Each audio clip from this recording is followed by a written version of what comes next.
Everybody get a paper and pen. I'm about to give you all my secrets. Thank you to Squarespace for sponsoring this video. If you want to design and build a beautiful website, you can do it all in one place with Squarespace.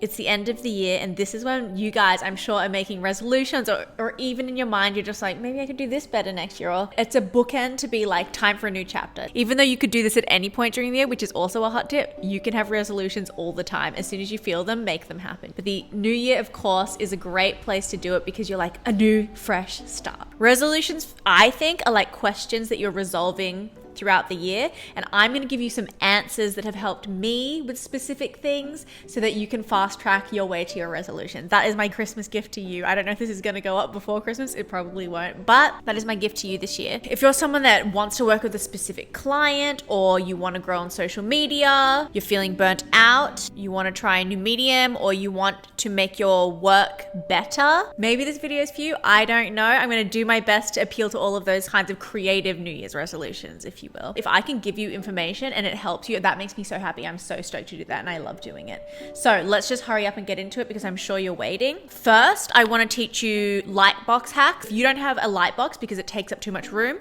or it's too expensive, here are some hacks for you. So obviously nature's Lightbox is the sun. You can harness it by sticking your drawing or a printed out version of a digital drawing onto your window, and then taking your paper that you want to lightbox the artwork on and taping that over the top, and then you just trace over it. Done. Easy. If you don't want to print out your pieces of paper, which I don't like to do, I would just use my iPad as a lightbox. And a lot of the trouble people have is their palm kind of moving the frame, and that was a problem for me for a long time. And then Kim showed me guided access mode, so I will show you that in a second. But basically it means that you can lock the screen so that it doesn't move with your palm or anything, and then you can unlock it using the lock button. Okay, so I'm going to show you how to turn on guided access mode. Go to your settings, accessibility, then scroll down to guided access and make sure that it's on. And then also make sure that the accessibility shortcut is on as well. You can check by going to the accessibility shortcut and seeing that it's on. Usually it'll be ticked if you've selected it. Then to turn it on, go to Procreate or whatever app you're using to draw, and then click the lock button 3 times, click start, and then it'll ask you for your password. I'm not going to show you mine, so secrets. And then it doesn't move, it's solid. This looks like I'm not even touching it because it's not moving, but I'm touching the screen, being a bit dramatic with my demonstration. And then if you want to turn it off, click the lock button 3 times and you can end guided access mode and you can move it again. That's it. Pretty simple. Okay, so that is a hot tip that has really, really helped me as someone that likes to do my messy sketches on paper, then photograph it, and then work it out and refine it and move things around and then lightbox it onto a piece of paper. I don't know if it'll work for you. It works for me. If you won't use it, great. We'll move on to the next one. If you will use it, amazing. That makes me happy. Next, I want to introduce a few books that I really recommend. I've recommended them before, but I want to officially recommend them to you.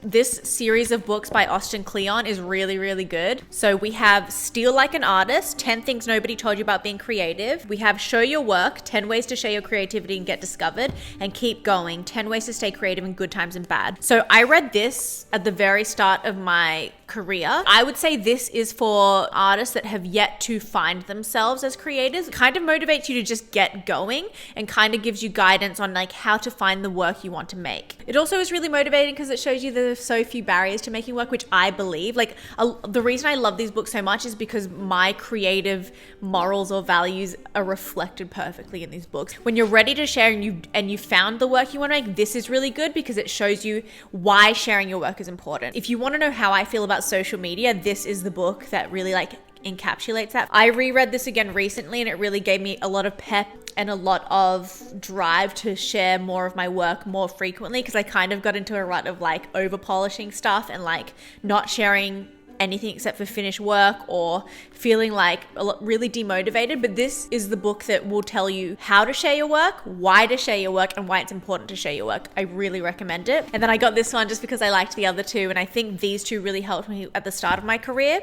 And this one was just kind of like little pep for like when you've been doing it for a while and you're feeling a bit jaded. That's what I think. They were released in this order, and so I think it's really good to read them in that order. Even though I have a large audience online and I feel like I connect with you guys really well, and I feel like I understand the way I like to share work and the mood I like to create with my work and how it should look. Really good pep for creators of all stages, and if you read it again when you've already done it, it's a lot of nice reminders of what to do and why. Everything will be linked in the description, so feel free to go there if you want to. Speaking of pep talks, we have a podcast which I have suggested before for sure. Andy J. Pizza's Creative Pep Talk. It's amazing. It's exactly what the title says it is. It is a creative pep talk. If you're making stuff and you want to share it and you want to find people, or you're feeling demotivated, all of the things that you would be reading those books for, this is also great. And it's a free resource available to everyone.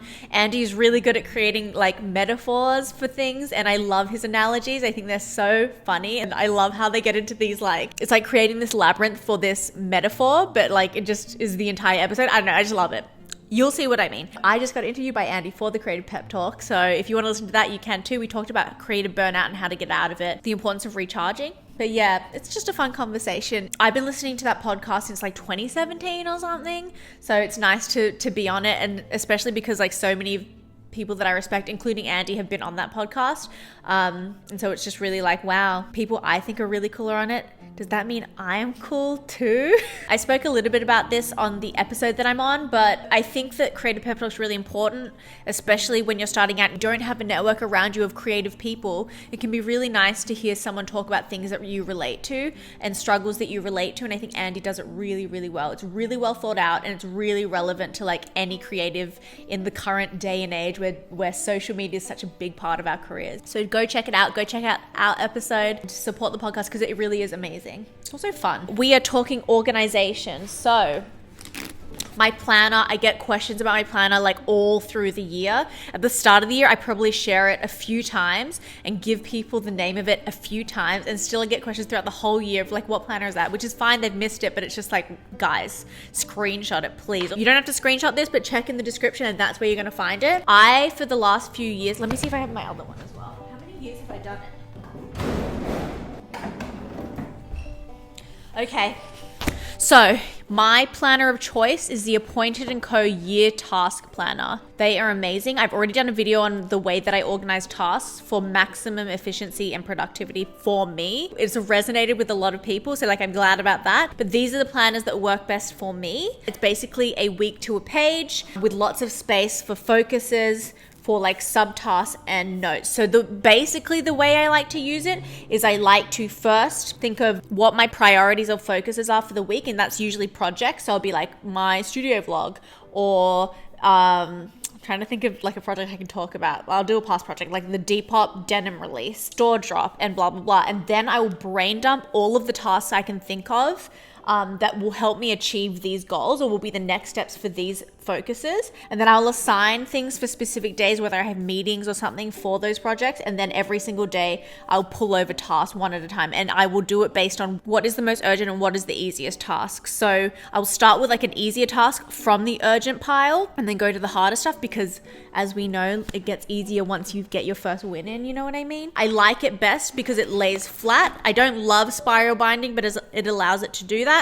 I think the size is interesting. It's not an A5, it's not an A4, it's somewhere in between. And I like the layout of the week to a page. The only thing I would change, as I've said before, is the weekends being the same size as the weekdays, just because sometimes I do work on weekends. The only thing I've changed since making that organization video is now I create like a little personal list here for things like that, like clean the house, or things that will contribute to my life and productivity because it would make me happier, but are not necessarily directly to do with the work. The important thing for you is not to buy this exact planner if you don't want to, but it's just to find the planner that works for you, because if you find something that's perfect for the way that you like to organize your life, then it's going to be the best. That's the homework.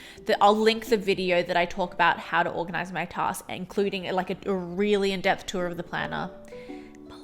Another thing I always get asked about is my favorite materials. So I'm gonna quickly run through my favorite art materials and my favorite apps and like technology stuff with you, so that you know. Sometimes like when you want to explore a new medium, it can be difficult to decide on what to do. So I'm just going to basically tell you what I use, and if you look at my work and you like the look of it, obviously go and try it because you never know. I have sometimes asked my artist friends about what they use, and it's been really helpful. It's a good place to start, so I thought I would include it. Okay, so art material wise, the graphite pencils I like best are the black wing pencils. I think the original ones are the black ones.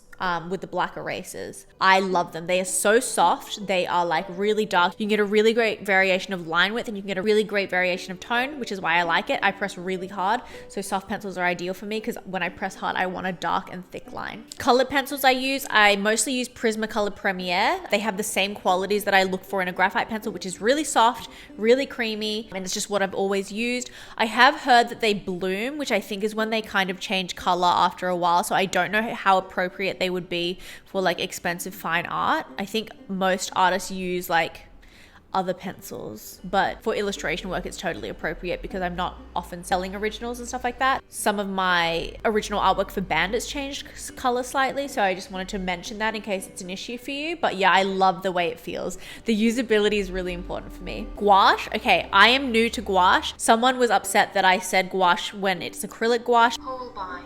Okay, it's apparently Holbein. I don't know if that's true. I use the Holbein Acrylic Gouache. It is light fast, color fast. It's permanent, so once you put it down, you can't reactivate it, which is good in a lot of senses.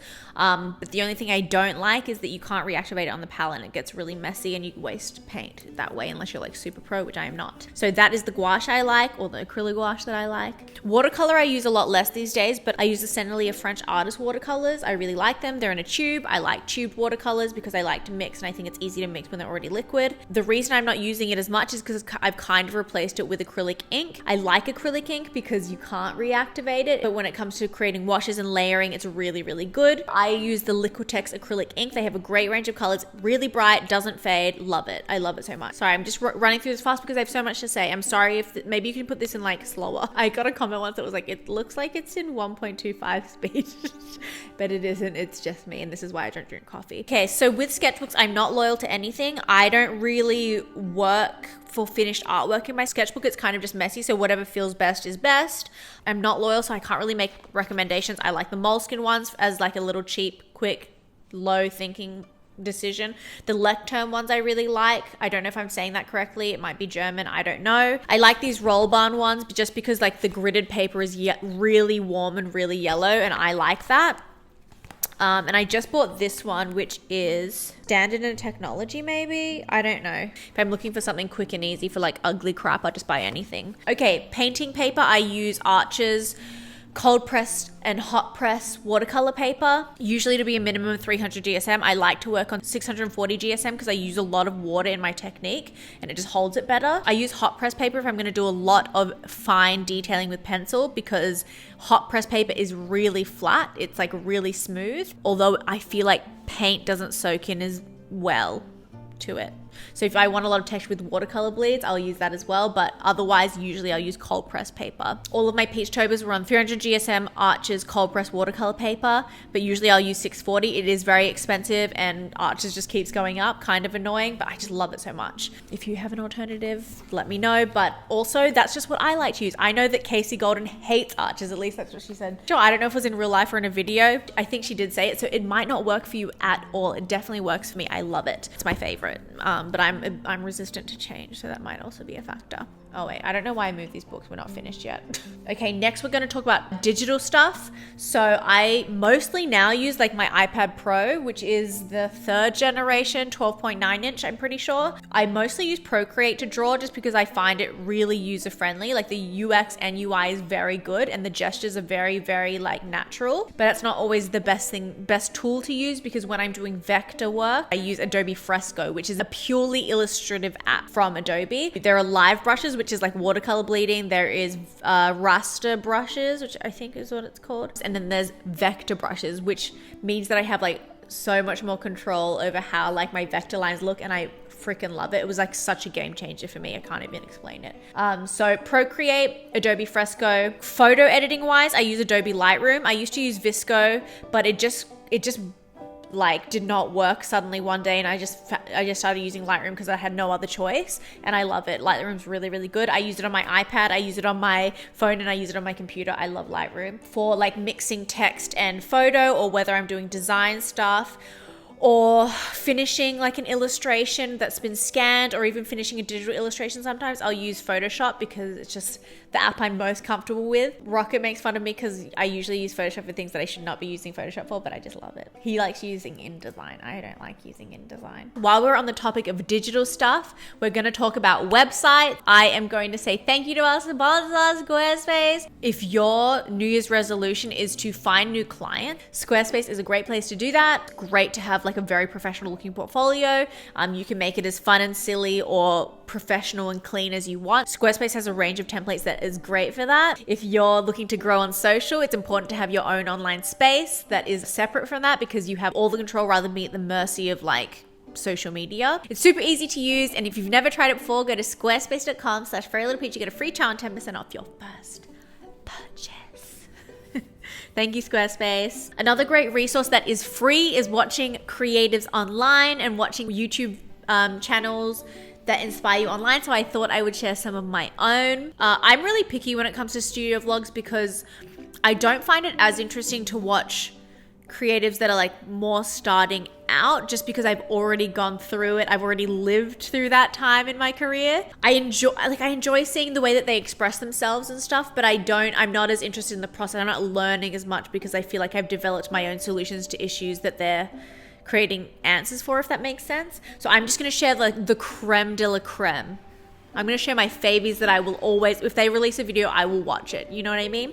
So the first is obviously Leigh. Hey, it's me, Leigh.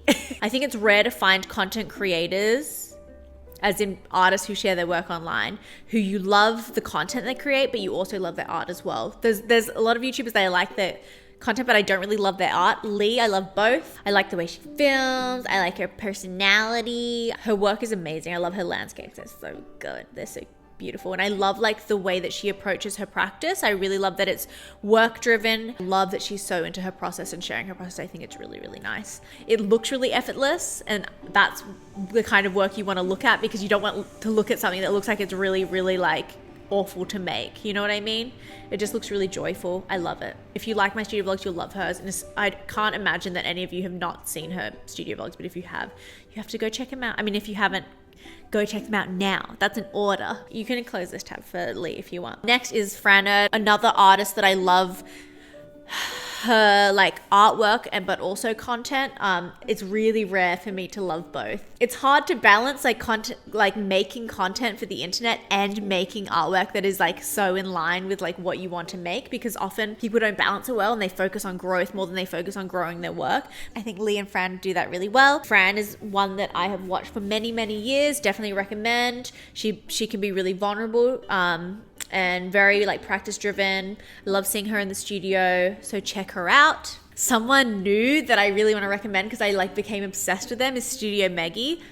I think I saw someone share their work. I was cleaning my house the other day and just binged her videos. I've told Nate about her. I've told Rocket about her. I love Studio Maggie a lot. I instantly ordered stickers because I just thought they were so great. I think they're like one of the few artists online that is early on in the career that I'm like really obsessed with. I just think they're special. I don't know how to explain it. This one's less like fine arty or illustration-y, but I really love Lessons from the Screenplay. It's like a YouTube channel where they analyze screenplays and like talk about movies based on a certain theme for the video. It really helped me when I was like first writing children's books, because it was like storytelling in the ways that movies do it. I really love to watch them on the movies that I love and have seen, because it helps me analyze them better, because I didn't go to movie school, you know, I didn't go to film school, but I think Michael did, who's the creator of these videos, and it's just so clever. He also supports a lot of what he's saying with books, so it's a really great resource if you want to dive in further. I'm so inspired by films when it comes to my vlogs. I'm not saying my vlogs are like a freaking masterpiece and like movie, but I'm just so inspired by movies. And so this just helps me like when I'm obsessed with a movie, like it's a really nice breakdown of that. I would really recommend. There's a lot of great creators online. Those are just like the ones that I really, really will go back and watch. But if you go onto my profile on YouTube, and you scroll down, there's like a bomb-ass creative babes list, and it's just like awesome illustrators and artists on YouTube, and I recommend all of them. They're amazing. I will include an opinion here. Like, I've worked with a lot of big companies, which I am so grateful for, I'm proud of, and I enjoy so thoroughly. A lot of people will ask me, how do I do that? And so it's obviously difficult to say because it's like a culmination of years of work and networking and like making stuff. But what I would say is work on developing your work constantly, and at the same time share it in a way that's interesting so that you can gain an audience, and at the same time reach out to brands that you like. So if you're not on their radar, put yourself on their radar. That can be as simple as tagging them in your stories, and I'm not talking spamming them. If you buy a product from them, tag them. People see that. If you do it a lot, they will see it and be like, that person is on my radar, like in their subconscious. And then if you reach out for work and show them what you're doing, they may want to work with you. And because you've already like been on their radar, they will like explore your page a little, I'm sure. Have the go-getter attitude of like getting work for yourself. It's a competitive world out there and you should be putting yourself out there. Don't wait for people to come to you, go to them. And there's a fine line between being annoying and being like helpful with like, you might need my work as a solution, or do you think I'm fun? But if you create like the product, which is like work that is great, you are marketable, and or like a profile that has a lot of audience members, or a profile that has a lot of people looking, that is a really good concoction to work with companies. That is really valuable to companies. So you might do it differently, but it's just like, you got to go get it. Okay, and the last thing I want to say is reminder to take a break, because it is the end of the year. It is the holidays. Time to take a break. Yeah, I need to follow this advice too. I haven't had time yet, but I will do it. I'm kind of saying this as if I'm saying it to myself. Recharging is such an important part of the process, and it's essential to productivity. It is essential to being efficient in your work. It makes it better. The way I explained it to Nate the other day, because he just didn't understand, because he's like, I can't wait to do my work, because I know personal work is fun, but it's also still work. So the way I explained it is, you're standing on a cliff, and it's a lot easier to step back from the cliff than it is to fall down and have to climb back up. And I feel like if you overwork yourself and you're burning out, or you get creative block, you have fallen off the cliff, and it's so hard to climb out of. If you feel that you're working too much, step back. Some things I like to do if I'm taking a break are absorb inspo, whether it be going out into nature, even just like going on a walk and looking at the sky has really helped me when in times of like stress, realizing that I am a speck on a little piece of dust floating through a place where no one will remember me, no one cares about me. I don't mean that in the sense of like no one in my life cares about me, but I mean like in the sense of the universe, no one cares. In the sense of the world, even, no one cares. Like in 100 years, no one's going to remember me. And that's kind of freeing for me. I don't know if that makes people stressed out, but for me, it's really freeing, because it's like anything you do, just do what you love. If you can make a living from it, amazing. If you can't, that's fine as well, because the impact you have with your work is probably not going to be that big in the scale of the human race on planet Earth in the universe. Another thing I love to do is absorb inspiration from books and do research for my work. That is still kind of work, but like it really recharges me. Recent books I love, I just got Wonder by Beatrice Blue. I love seeing the behind the scenes of artists' work and like the development of their work. Another one from 3D Total that I got as well is The Art of Heikala. I don't know if I'm saying her name correctly, but it's like work and thoughts behind her work. I think the key to like best books for research are ones in the realm of what you're doing. Use them not to like copy from, but use them to like refine how you see your work, and use them to refine how you and guide your work, if that makes sense. Like what these two books helped me with was made me feel empowered about being an illustrator that has very narrative driven work. It's not about like having huge installations. It's not about having really serious work. What it's about is building out a universe for me and creating little narratives within that universe to kind of make it more real. That's exactly what I love to do, and both of these books really helped me with that. I also recently bought The Hidden Art of Disney's Mid-Century Era, because I really love like Mary Blair, and I wanted to see who else influenced that part of Disney's animation making, if that makes sense. So that's really inspiring. I really love hearing about people's lives when they're at the end of their career. Like, I don't know if they're dead. They might be dead. I don't know if they're dead. When you see an entire career, it can be really motivating, because it's like all of these small things made this amazing big thing, and it makes all the small everyday things seem less stressful, but also important enough to like take time to do. I don't know, I just find it so motivating. That is it for now. I hope this was helpful. I hope it wasn't too fast paced. My mouth is so dry. I need to go drink some water, but I hope you enjoyed this. This is what I wanted to gift to you. I'm sorry if you've heard stories before, if you've been following for a long time, or you've heard of resources before, but it's just like I really wanted to do like a wrap up that was a great place full of answers so that you can like make your resolutions a reality. You survived 2021. Amazing. Thank you so much for watching this year. This is the last video of the year. Really appreciate you guys. Like, I'm not gonna cry. I'm not gonna touch this too much because I don't want to cry, but I just want you to know I really, really appreciate it. Your support and just like that you're here, and that like I'm not yelling into the abyss. Like, it feels so nice to have a community of kids that just like want to hang out with me in my studio and like want to know what I'm up to and get the work that I'm making and like really understand me as a person. So thank you so much. Let me know what you thought below, and let me know if you have any suggestions for me to achieve my New Year's resolution. Do you have a grid on the screen? Because do you see? Yeah. Do you think you'll send it? No.